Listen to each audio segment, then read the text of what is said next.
মাদানী চ্যানেলের দর্শক শ্রোতা, দাওয়াত ইসলামের ব্যবস্থাপনায় চট্টগ্রাম বাঁশখালী হাজীগাঁও কেন্দ্রীয় জামে মসজিদে আশেকানে রসুল 3 দিনের কাফেলায় সফর করেন। এতে মোবাইল লিগে দাওয়াত ইসলামে উপস্থিত আশেকানে রসুলকে কাফন দাফনের প্র্যাকটিক্যাল পদ্ধতি শেখান। মাটির ঘর মাটির বাড়ি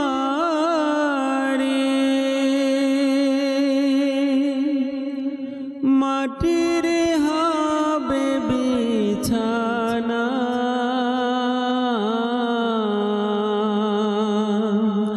মাটির ঘর মাটির বাড়ি মাটির হবে বিছানা